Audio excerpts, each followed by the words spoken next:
He came to the mountains to outrun memories that had the persistence of wolves.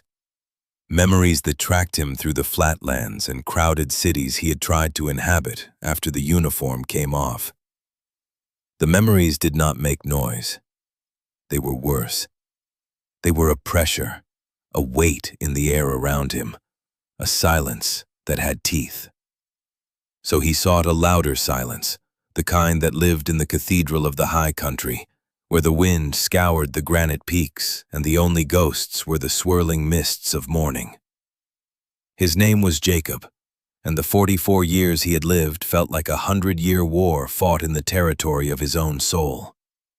He had been a part of something elite, a brotherhood defined by impossible tasks in unseen places, and he had been good at it until the one time he was not. That one time was the wolf that followed closest.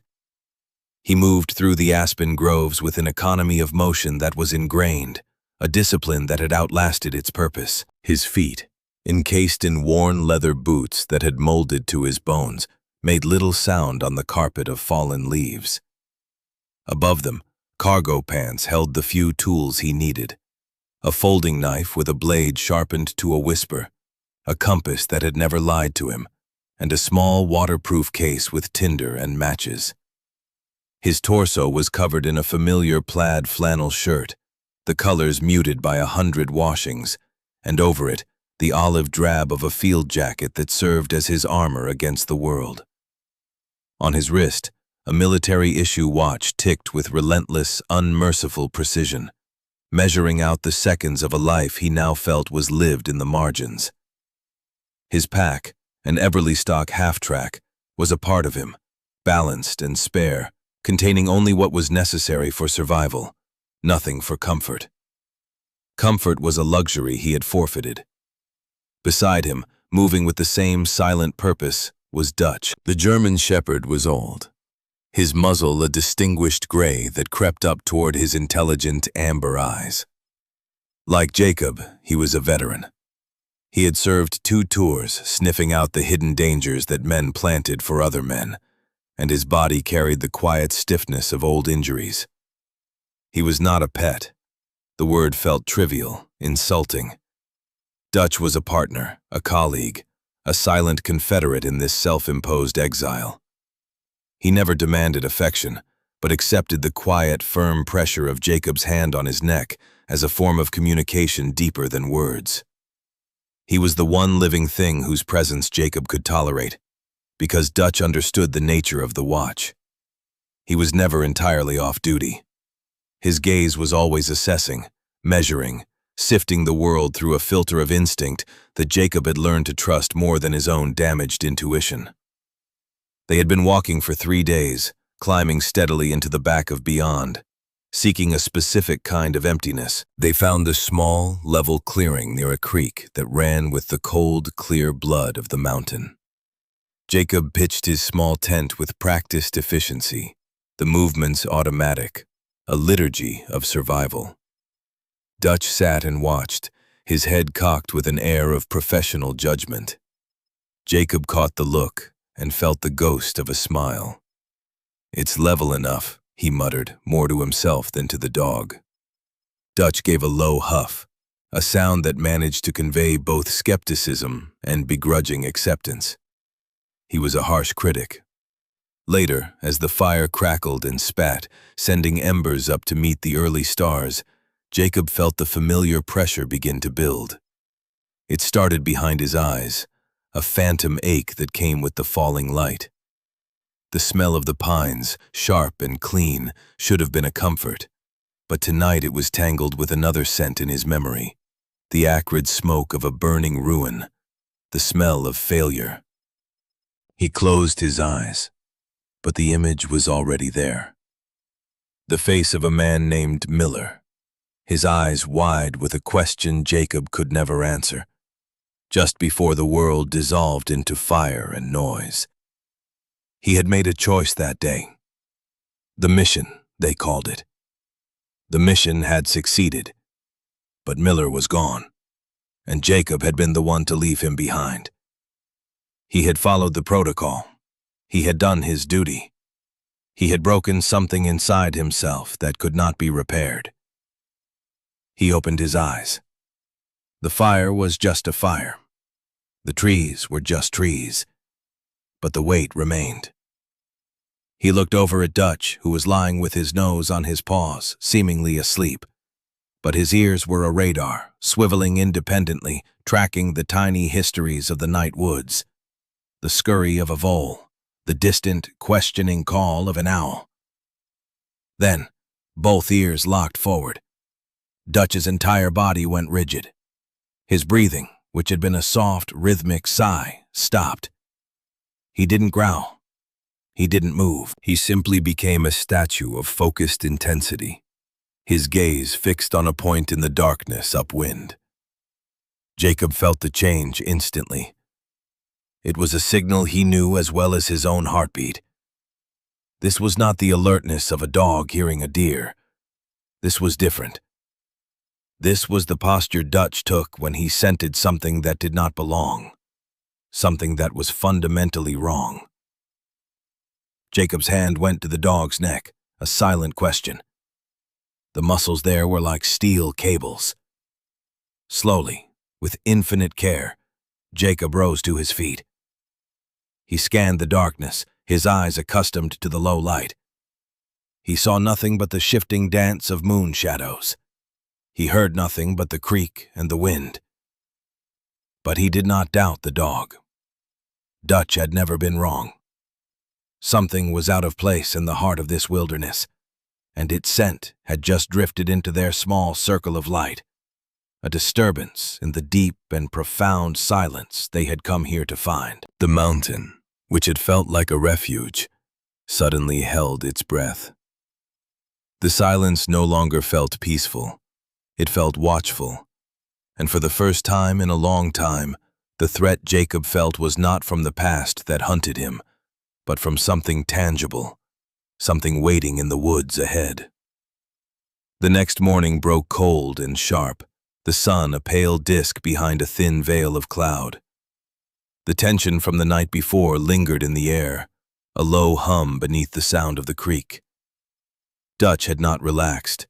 He had spent the night in a state of quiet vigilance, a coiled spring of a dog, and when Jacob broke camp, the shepherd stood and shook himself, his gaze already fixed on the direction that had held his attention. He looked at Jacob, a clear and unambiguous communication in his eyes. That way. Jacob trusted him. He adjusted the straps of his half-track, settled its weight on his hips, and gave a short, sharp nod. He left the game trail they had been following and plunged into the untracked forest, with Dutch moving a few feet ahead, his nose to the ground, then up to the air, then to the ground again. He was not tracking an animal. He was following a thread of anomaly, a scent that had woven itself into the natural tapestry of pine, damp earth, and decay. The terrain grew more difficult. The ground sloped upward, thick with undergrowth that clawed at Jacob's jacket and pants. They navigated around ancient, moss-covered deadfall, the skeletal remains of trees that had fallen decades, perhaps a century before. After an hour of hard climbing, Dutch stopped. He was in a small, strangely open area, a kind of shallow bowl in the mountainside where the trees seemed younger, thinner. He began to circle a specific spot, his movements tight and purposeful. Then, he began to dig, not with the frantic energy of a dog after a gopher, but with a methodical, determined scraping, pushing dirt back with his front paws. Jacob watched, his own senses on high alert. He scanned the surrounding trees, the way the light fell, the contours of the land. Something was wrong here. The depression they were in was too uniform.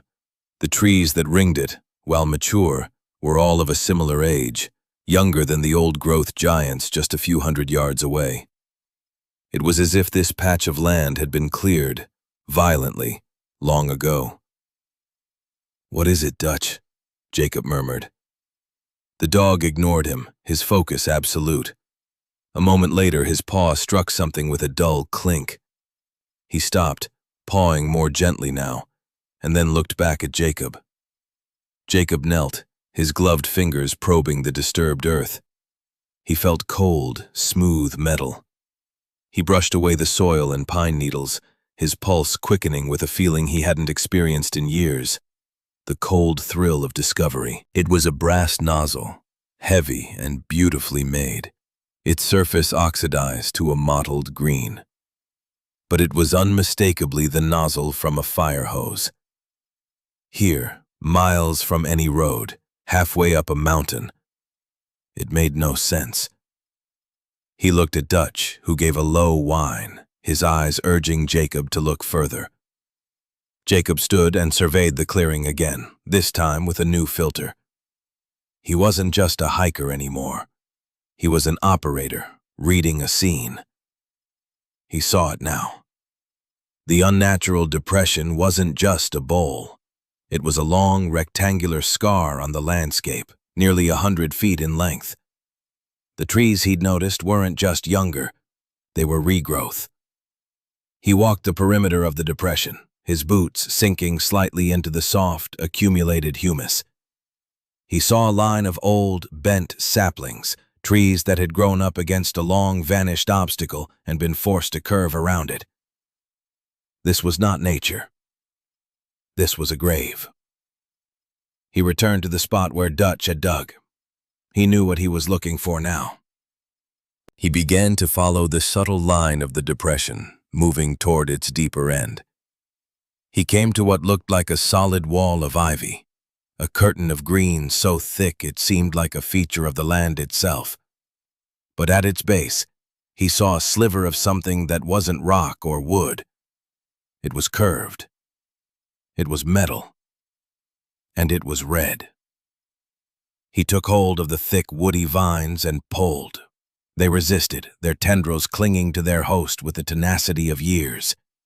He braced his feet and pulled harder.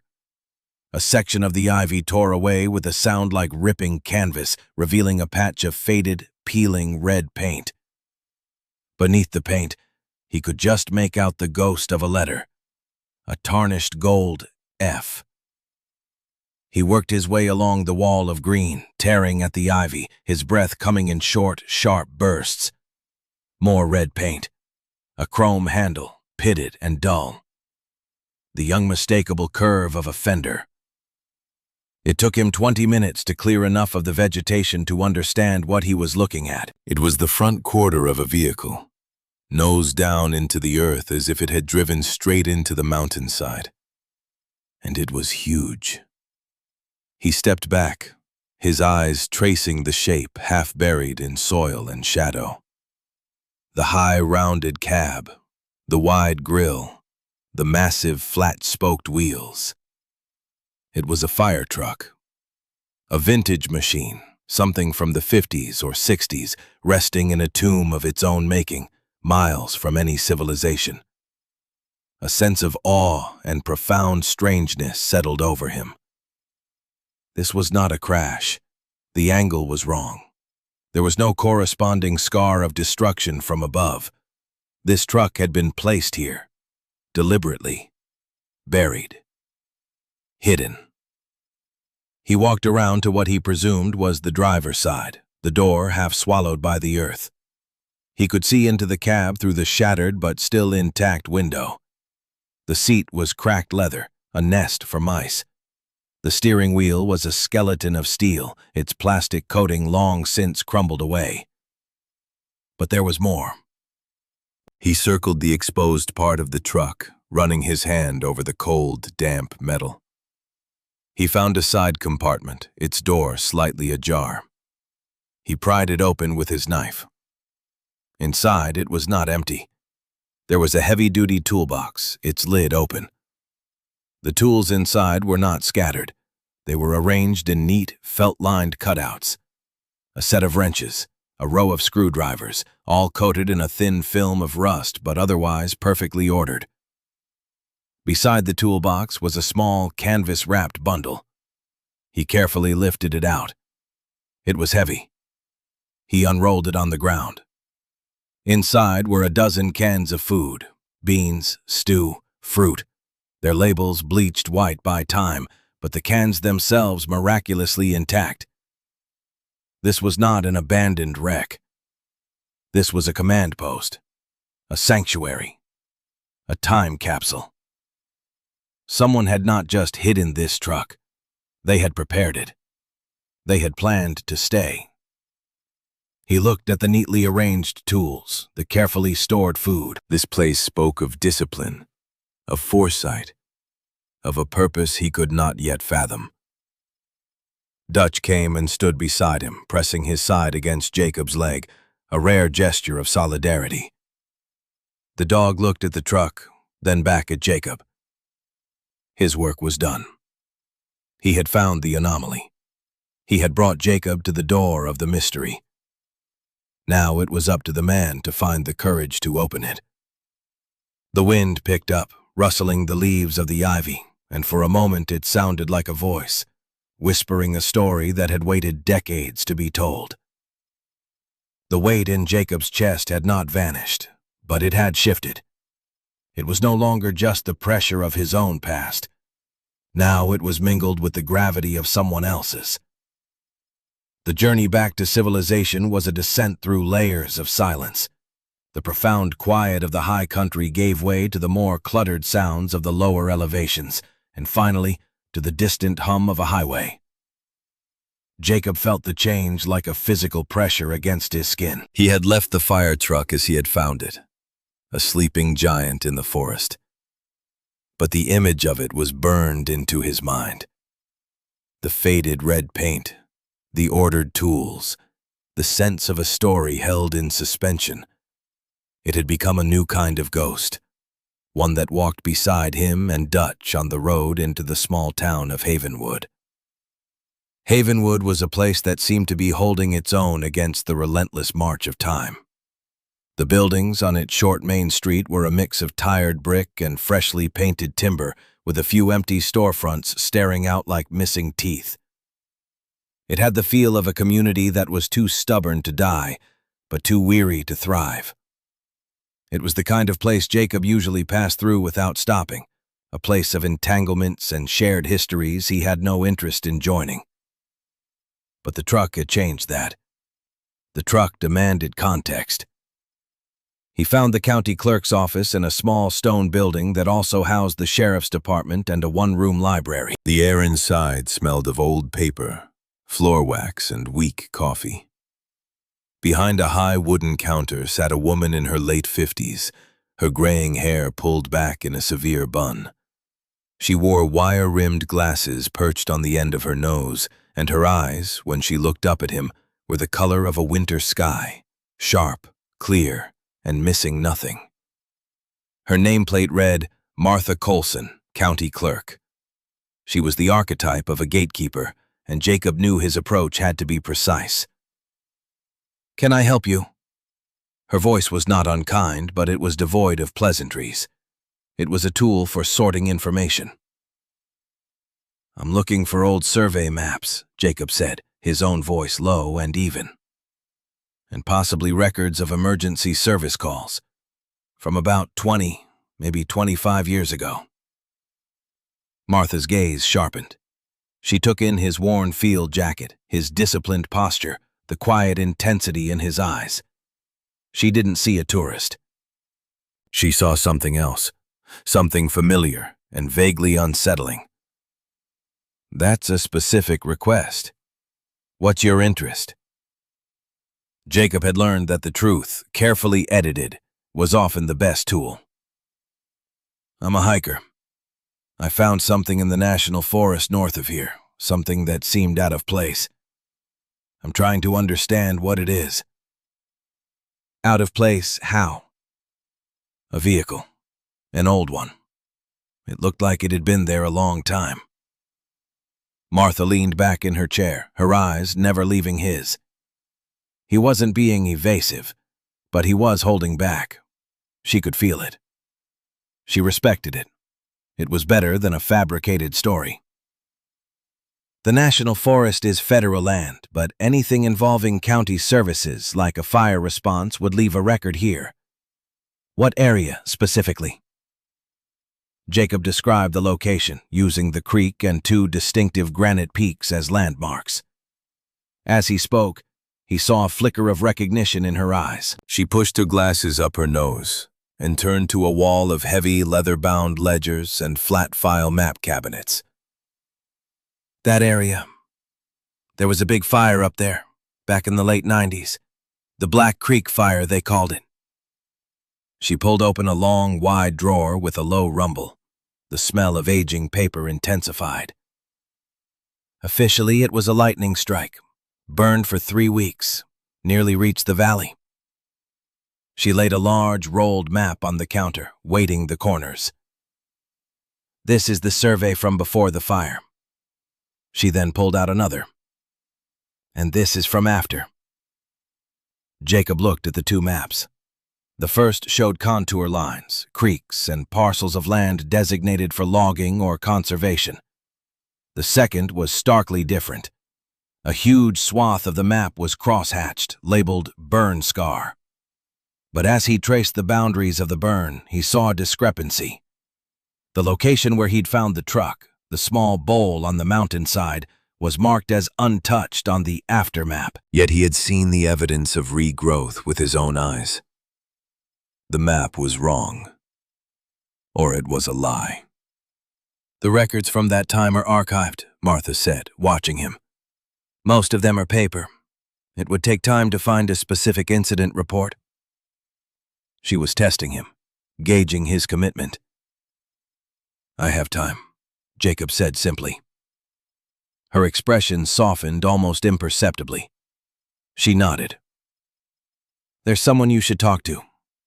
Elias Vance. He was the Forest Service surveyor for this county for 40 years. Drew half these maps himself. If anyone remembers the details of that fire, it's him. He lives out on the old mill road. She wrote down an address on a slip of paper and pushed it across the counter. Tell him Martha sent you. And be prepared to listen. Elias has a lot of stories. Elias Vance lived in a small cabin surrounded by meticulously kept gardens and stacks of firewood that were works of art. He was a small, wiry man in his 70s, with a face as weathered as a relief map and eyes that still held a surveyor's keenness. He greeted Jacob at the door with a nod, his gaze flicking to Dutch, who sat patiently by the truck. Good-looking dog, he said. He works, doesn't he? Yes, Jacob said. Knew it. You can tell. He led Jacob inside to a room that was a chaotic library of maps, books, geological samples, and surveying tools. Martha called.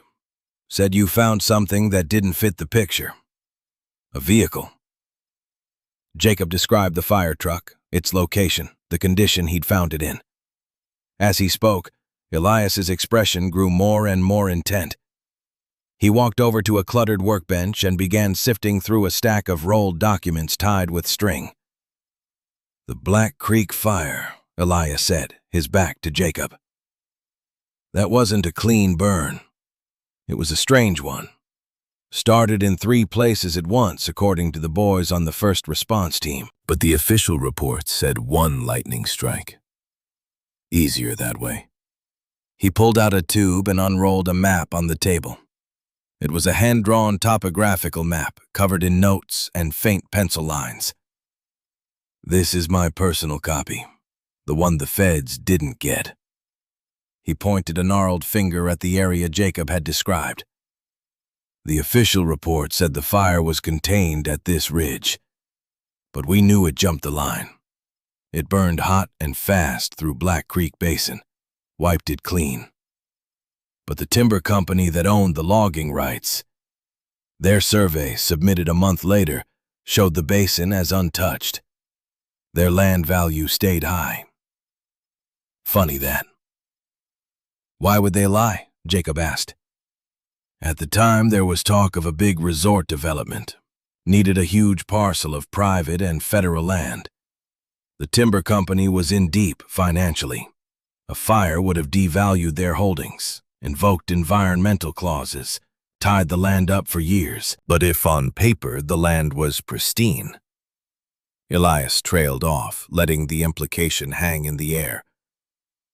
The resort deal fell through anyway, but the maps were never corrected. The lie just became part of the record. There were firefighters who knew the truth, Jacob stated. A few, Elias nodded. A volunteer crew from up north. Good men. They were the first ones in, set up a forward command post. They argued with the incident commander, said the burn patterns were unnatural. They were loud about it.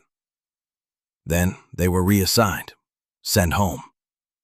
Their report was lost. A week later, their captain, a man named Henderson, was discredited. Rumors started that he was drinking on the job, that his crew was reckless. It all just faded away. Henderson. The name didn't ring a bell, but something else did. What kind of truck would a forward command post use? Jacob asked. Elias looked at him, a slow understanding dawning in his eyes. Back then, a crew like that, they'd have had an old pumper or a utility truck, something they could pack with gear, radios, and supplies, something they could take off-road, something they could live out of for a few days. Jacob felt a chill go through him that had nothing to do with the mountain air. He returned to the site the next day, the historian's words echoing in his head. A command post. He looked at the half-buried truck with new eyes. It wasn't just a vehicle. It was a witness.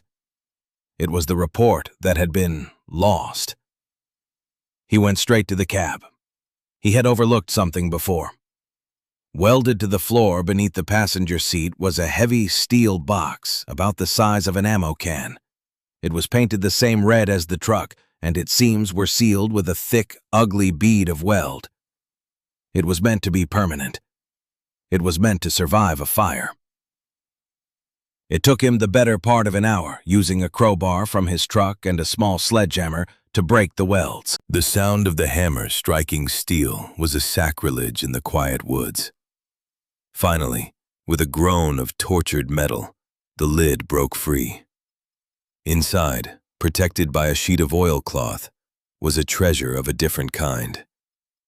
There was a thick, leather-bound logbook, and beside it, a half-dozen cassette tapes, each one carefully labeled with a date and time. He opened the logbook. The first page read, Black Creek Incident, Forward Command Log, Captain T. Henderson. The handwriting was neat, precise. It detailed crew assignments, weather observations, and supply inventories. Then, the entries changed. The tone grew urgent. He read phrases like, unnatural burn patterns, evidence of accelerants, and denied request for investigation. The final entries were stark, written in a different, more hurried hand. Henderson relieved. Official report falsified. We can't let this get buried. Jacob's hands were trembling slightly. He picked up one of the tapes. The label read, Miller, J. Testimony, 2230. He stared at the name. Miller, a common name, but it was the same name from the memory that hunted him, the man he had left behind. It couldn't be. A coincidence. He had to know. He didn't have a cassette player. He would have to take them back. He carefully packed the logbook and the tapes into his half-track, his movements slow and deliberate, as if he were handling holy relics. As he cinched the final strap, a sound broke the stillness. It was the crunch of tires on gravel, coming from a direction where there should have been no road. Jacob froze.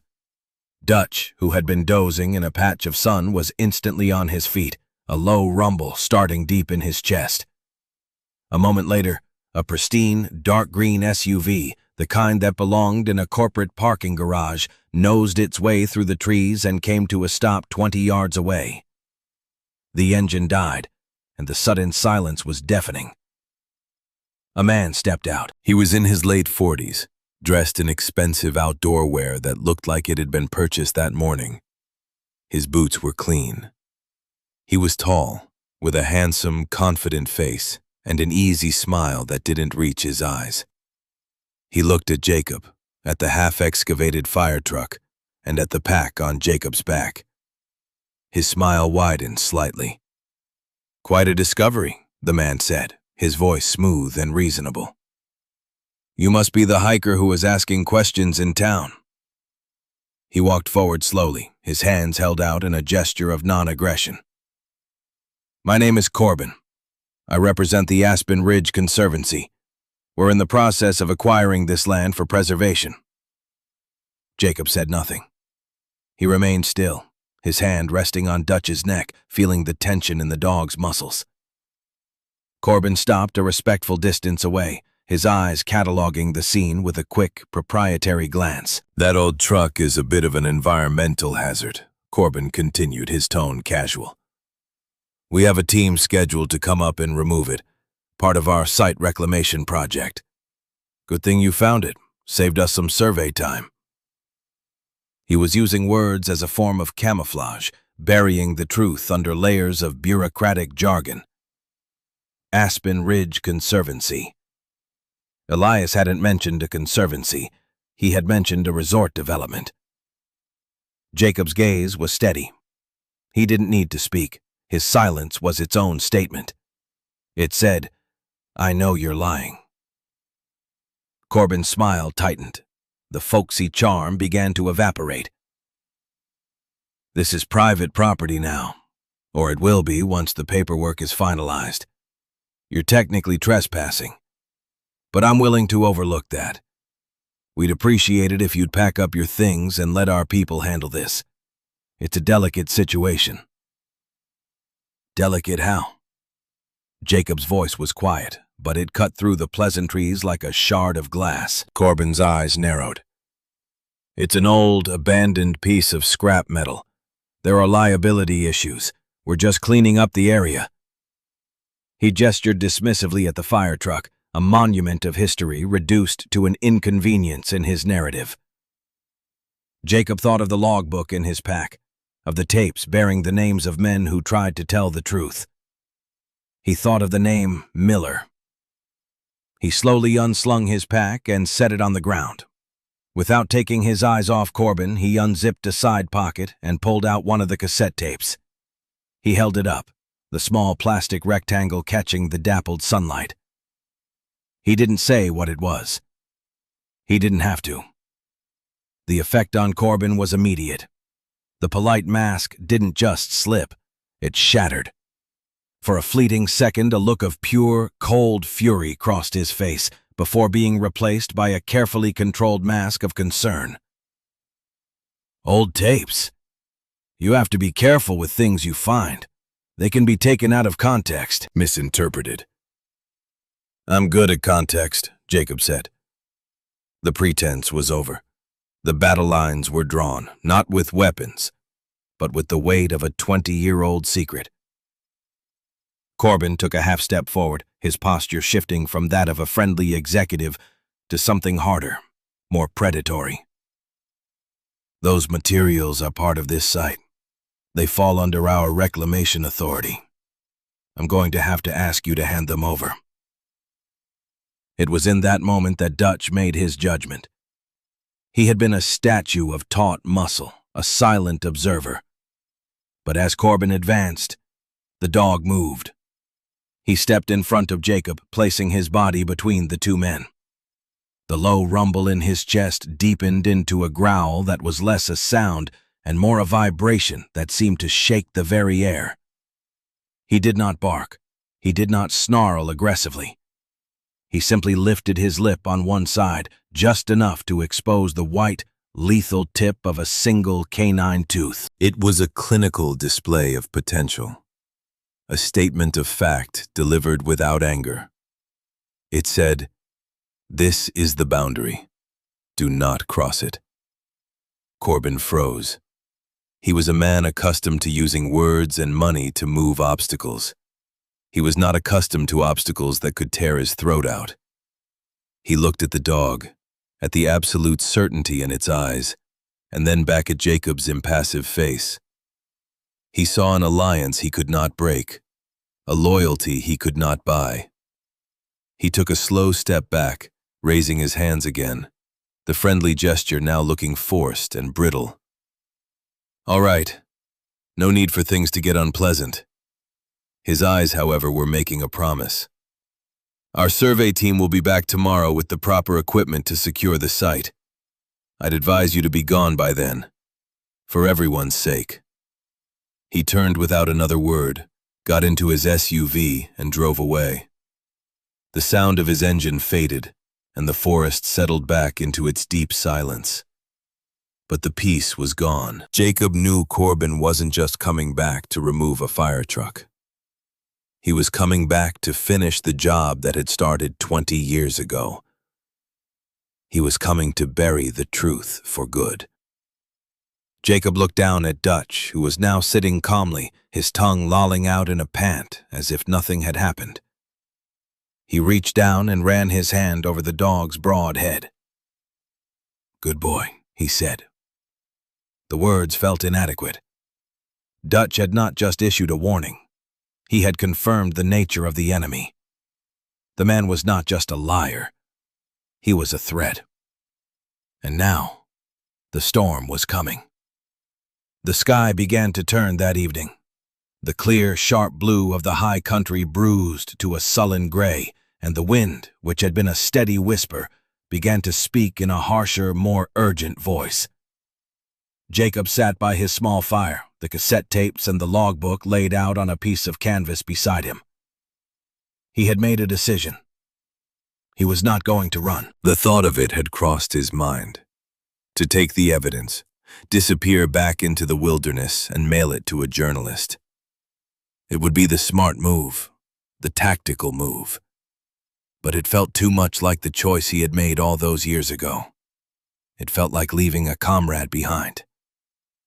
The fire truck and the story it held had become his post. He had to hold it. He had used his satellite phone, a piece of gear reserved for the direst emergencies, to make 2 calls. The first was to Martha Coulson. He had been brief, telling her only that the vehicle was more than it seemed, that it held evidence related to the Black Creek fire, and that a man named Corbin, representing a conservancy, was planning to destroy it the next day. He told her he would not be leaving. There was a long pause on the other end of the line. "The sheriff is 2 hours away, and this is a jurisdictional mess between the county and the feds," she had said, her voice tight with frustration. "I'll do what I can." "Stay safe, Jacob." The use of his first name was a quiet signal of allegiance. The second call was harder. He called his sister Sarah. They hadn't spoken in more than a year. He didn't explain the situation. He just said, "I'm all right, but I'm in a difficult spot. I just wanted you to hear my voice." Her silence was filled with 1,000 unasked questions, but she finally just said, "Be careful, Jake." And that was enough. The first fat drops of rain began to fall just after dawn, striking the tent with a sound like fingertips drumming on a coffin. The wind was a physical force now, tearing through the pines with a mournful roar that sounded like the fire itself had returned as a ghost of wind and water. Jacob was dressed and ready, his pack lean, containing only water, the evidence, and a first aid kit.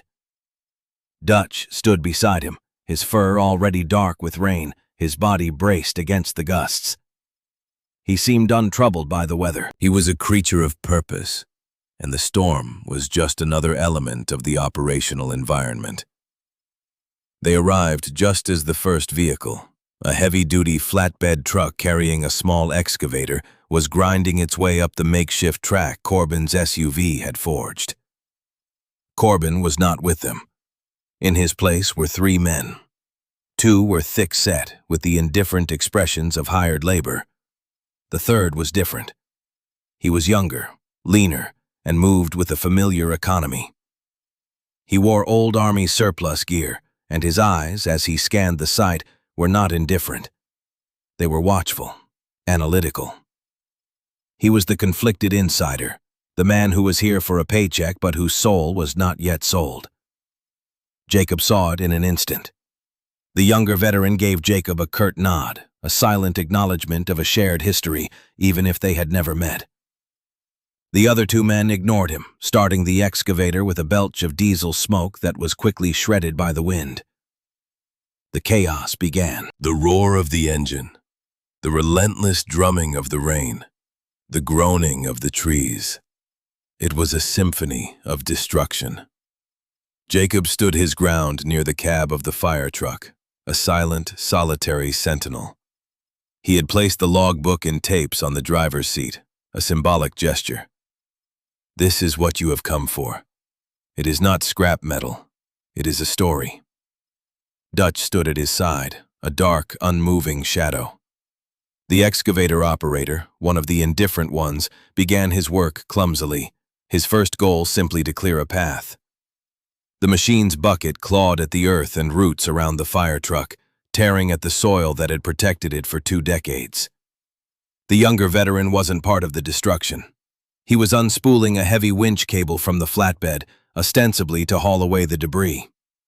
But his movements were slow, his eyes constantly flicking toward Jacob, toward the sky, toward the unstable hillside above them. He was waiting, or watching. The accident, when it happened, was a confluence of chaos and intention.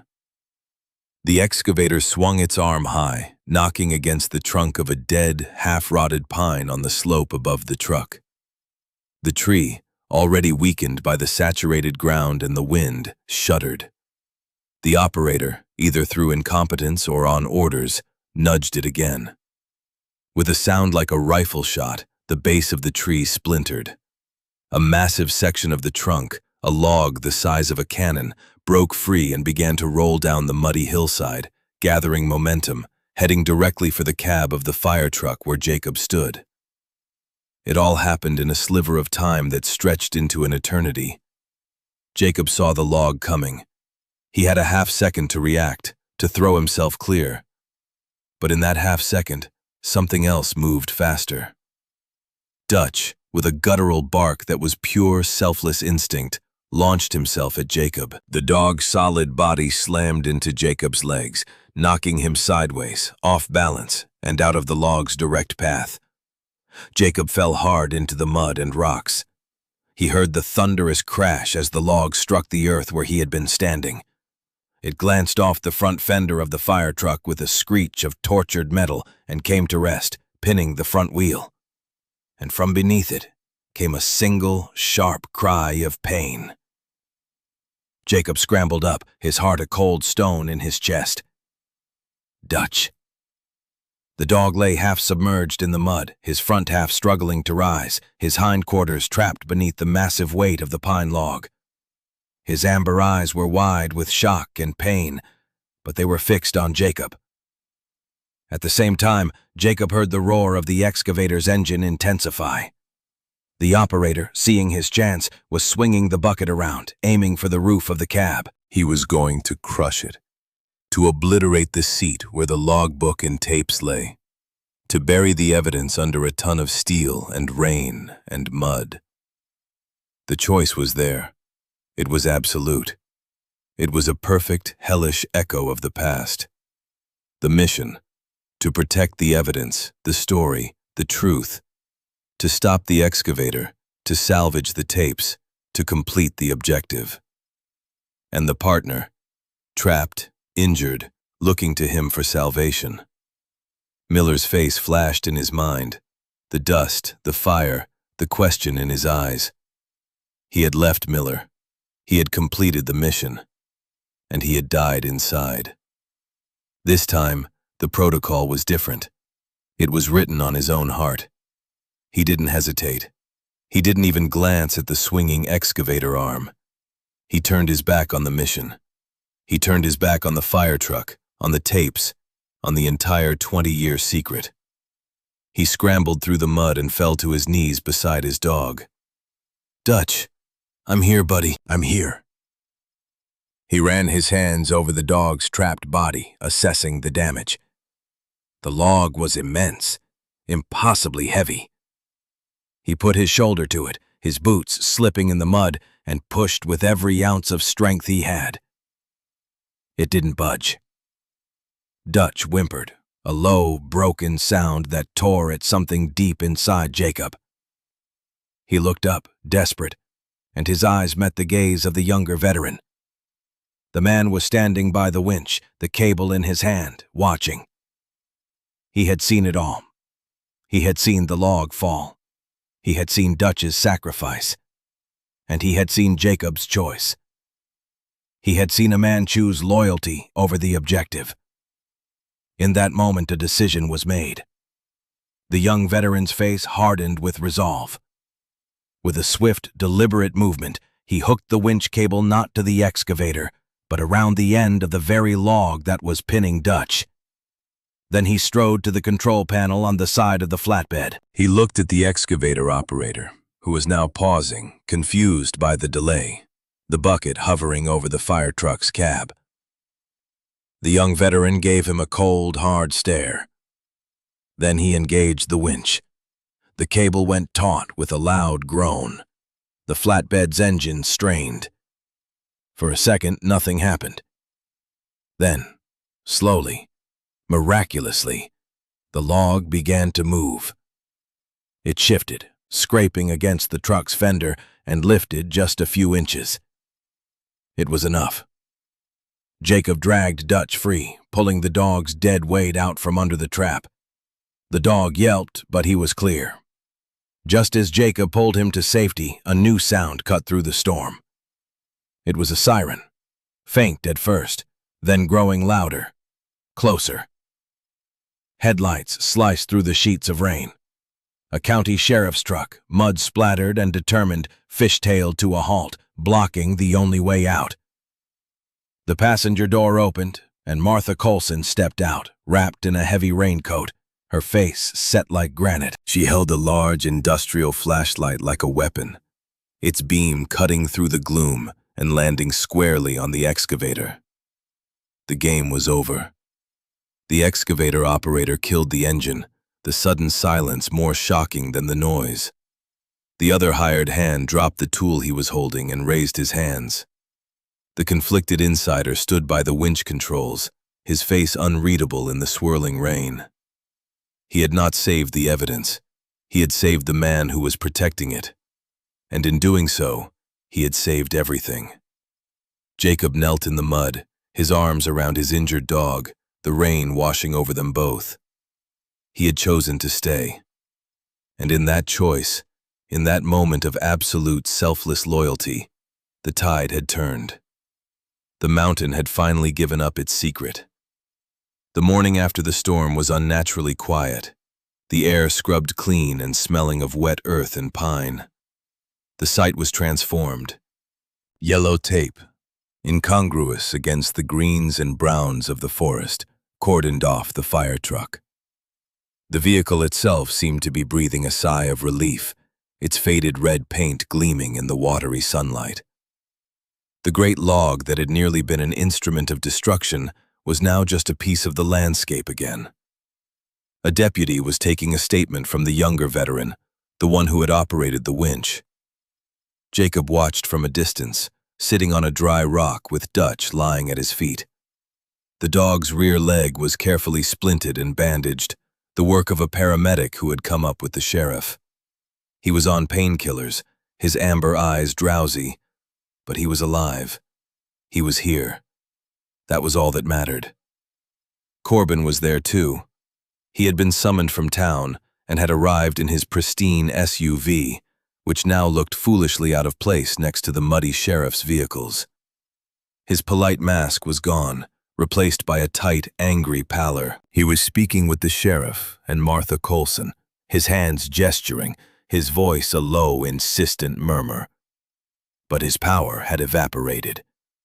He was no longer a conservancy executive orchestrating a reclamation. He was just a man trying to talk his way out of a crime scene. Martha was not listening to his explanations. She was holding the leather-bound logbook, its pages protected in a clear evidence bag, and her expression was one of cold, righteous fury. The truth was out. and it had a weight that Corbin's money and influence could no longer move. Jacob felt a presence beside him and looked up. It was his sister, Sarah. She must have driven through the night. Her car was parked down the track, a small sedan that looked as tired as she did. She had a thermos in her hand.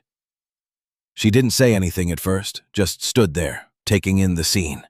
The fire truck, the deputies, Jacob's muddy clothes, the injured dog at his feet.